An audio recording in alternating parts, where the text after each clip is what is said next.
नमस्कार, मैं हूं पवन त्यागी। महबूबा मुफ्ती जैसे जैसे कश्मीर में चुनावी प्रक्रिया पास आती जा रही है, महबूबा मुफ्ती ऐसा लग रहा है बौखलाती जा रही हैं और उनके सारे बयान दिन प्रतिदिन ऐसे आ रहे हैं, वो अपने को दिखाने की कोशिश कर रही हैं कि देश में उनसे बड़ा मुस्लिमों का कोई रहनुमा नहीं है। अभी हाल ही में उन्होंने हेमंत बिस्व शर्मा को लेकर के एक बयान दिया। अभी पिछले दिनों हम देख रहे थे वो ज्ञानवापी जो मंदिर है उसको लेकर बयानबाजी कर रही थी, और जिस तरह से अभी हिंदू पक्षकार बातें कर रहे थे कि भाई जो 40,000 मंदिर तोड़े गए उनका पुनर्निर्माण किया जाएगा, इसको लेकर भी बयानबाजी की। और वो कहती हैं कि महंगाई से ध्यान हटाने के लिए केंद्र ऐसा कर रहा है, जबकि केंद्र सरकार का इससे कोई लेना देना नहीं है, ये आम जनता की आवाज है। हाल ही में उन्होंने असम के जो मुख्यमंत्री हैं हेमंत बिस्व शर्मा, उनके बयानों को लेकर के आपत्ति दर्ज की और ये कहा कि ये जो है एक होड़ मची हुई है भारतीय जनता पार्टी के मुख्यमंत्रियों में कि कोई गुजरात मॉडल लाना चाहता है, कोई यूपी मॉडल लाना चाहता है, और वो कह रहे हैं कि इन सबसे बढ़ के तो एक असम मॉडल की चर्चा हो रही है। असल में हुआ ये था कि दिल्ली में एक कार्यक्रम हुआ और उस कार्यक्रम में हेमंत बिस्व शर्मा जी ने ये बोला कि जो लोग मदरसे में पढ़ते हैं, यदि मदरसे की बातें दिमाग में रहेगी, जब तक मदरसा दिमाग में रहेगा तब तक वो लोग डॉक्टर, इंजीनियर और वैज्ञानिक नहीं बन सकते। और इसलिए उन्होंने आगे ये कहा कि लोग अपने धार्मिक पुस्तकों को पढ़ें, कुरान भी पढ़ें, अपने धर्म के बारे में जानें, ये जरूरी है, लेकिन इसके साथ साथ वो सामान्य पढ़ाई और सामान्य विद्यालय उनमें पढ़ाई करें, ताकि मैं चाहता हूं कि देश के जो मुसलमान हैं, असम के जो मुसलमान हैं, उनके बच्चे भी डॉक्टर, इंजीनियर, प्रोफेसर, वैज्ञानिक बने। अब इसमें मुझे तो कोई गलत बात दिखाई नहीं देती। अगर हेमंत बिस्व शर्मा ये कह रहे हैं कि असम के मुस्लिमों के बच्चे भी डॉक्टर, वैज्ञानिक और इंजीनियर बने, तो ये तो उनकी तरक्की की बात है। लेकिन महबूबा मुफ्ती को इसमें कुछ अलग दिखाई दे रहा है। वो ये कह रही हैं कि मदरसों को लेकर के इस तरह की बयानबाजी की जा रही है। हालांकि हेमंत बिस्व शर्मा ने कुछ दिनों पहले कहा था कि अब मदरसों की कोई जरूरत नहीं है, इनका अस्तित्व खत्म हो जाना चाहिए। और कुछ मदरसों को लेकर जो असम में कार्रवाई हुई, वो केवल उन लोगों के ऊपर कार्रवाई हुई जिन्होंने नियमों को ताक पे रख के मान्यता ले नहीं रखी थी, और उन्होंने अपने नियम, कायदे, कानून जो गवर्नमेंट ने लागू किए थे वो अप्लाई नहीं किए थे और सरकार से अनुदान ले रहे थे। तो इसलिए उनको उन्होंने कहा कि जो सरकारी अनुदान लेने वाले मदरसे हैं, उनको ये अनुदान आगे से, यानी हेल्प जो मिल रही थी सरकार की तरफ से, वो नहीं मिलेगी, केवल उन लोगों को मिलेगी, उन मदरसों को मिलेगी जो पहले से मान्यता प्राप्त हैं। अब कानून के दायरे में ये सब चल रहा है, लेकिन अभी वो कहते हैं कि सभी स्कूलों में एक समान शिक्षा और सामान्य शिक्षा, इस पर जोर देना चाहिए। और वो कहते हैं कि मदरसों का अस्तित्व खत्म हो जाना चाहिए, बच्चों को इसमें सामान्य पढ़ाई करें, ताकि वो आम जनता की तरह उनके बच्चे पढ़ेंगे तो आगे बढ़ेंगे। और उन्होंने ये भी कहा कि जो मदरसा कल्चर है, इसमें केवल धर्म का प्रचार किया जाता है, धर्म की जानकारी दी जाती है, धार्मिक पुस्तकों की पढ़ाई होती है। वो मदरसों में टीचर बनने के लिए तो काम आती है, लेकिन बाकी कॉलेजों में उसको पढ़कर टीचर नहीं बन सकते, आप डॉक्टर नहीं बन सकते, क्योंकि वहां ये पढ़ाई नहीं। अब आपको बताएं 2014 में जब मोदी जी की सरकार बनी, इसके पहले ही वो चुनावी घोषणा पत्र में उन्होंने कहा था, और मोदी जी ने बाद में लाल किले से भी कहा था कि मैं चाहता हूं कि देश के मुसलमान के बच्चों के हाथ में, एक हाथ में कुरान तो एक हाथ में कंप्यूटर हो। इस बात को लेकर भी उस समय चर्चा बनाई गई थी, और मोदी जी ऐसा कर रहे हैं, मोदी जी वैसा बोल रहे हैं, ये ऐसा क्यों बोल रहे हैं। और कुछ कट्टरपंथियों ने तो इतना तक कह दिया था कि हमारे मदरसों में हम कंप्यूटर नहीं पढ़ाएंगे, ये हमारे धर्म के विरुद्ध है।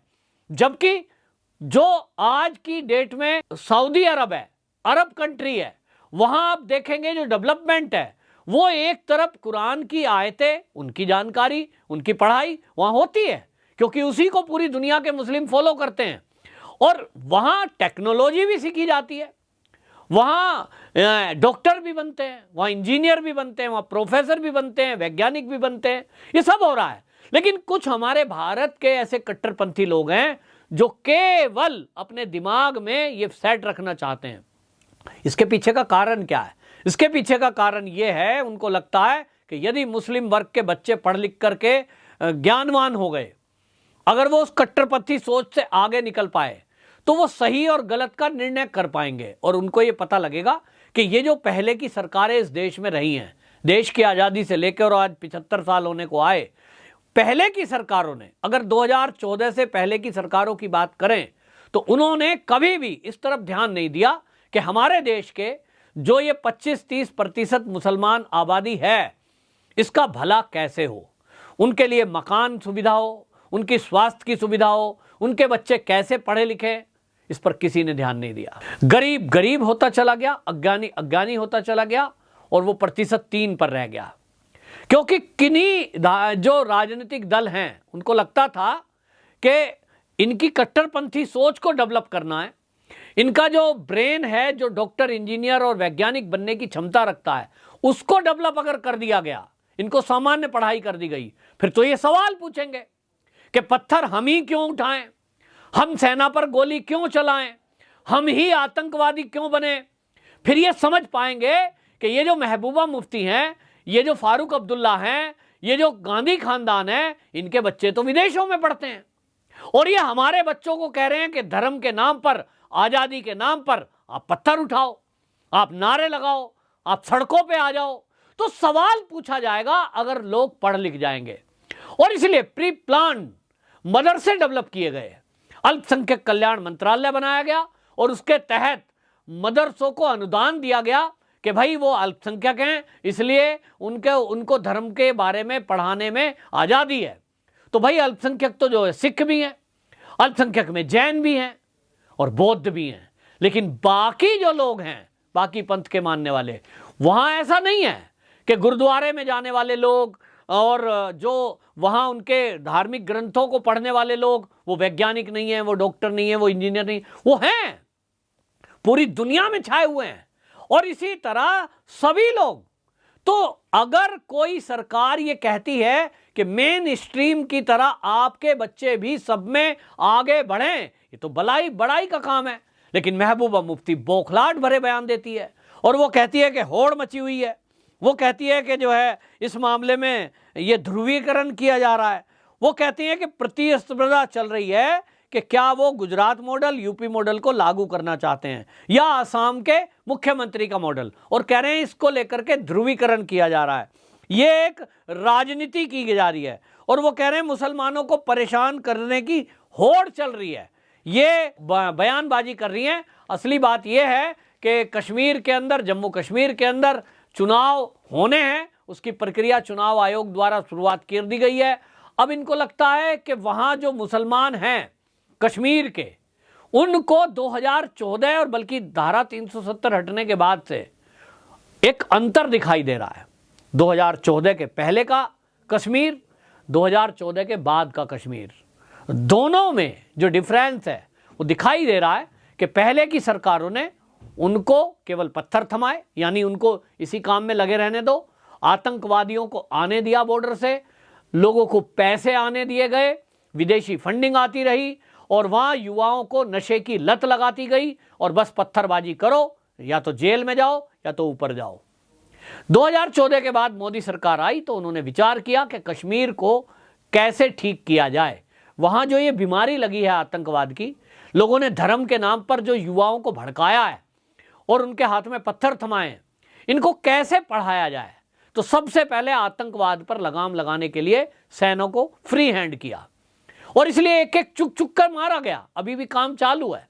तो जो भी एंटर करता था कुछ ही घंटों में मारे गए आतंकवादी। सर्जिकल स्ट्राइक तक किया गया, जरूरत पड़ी तो पाकिस्तान में घुस के मारा। लेकिन यह तय है कि आतंकवादी को सरकार छोड़ने के मूड में कतई नहीं है, कोई गिरफ्तारी नहीं, मार दो।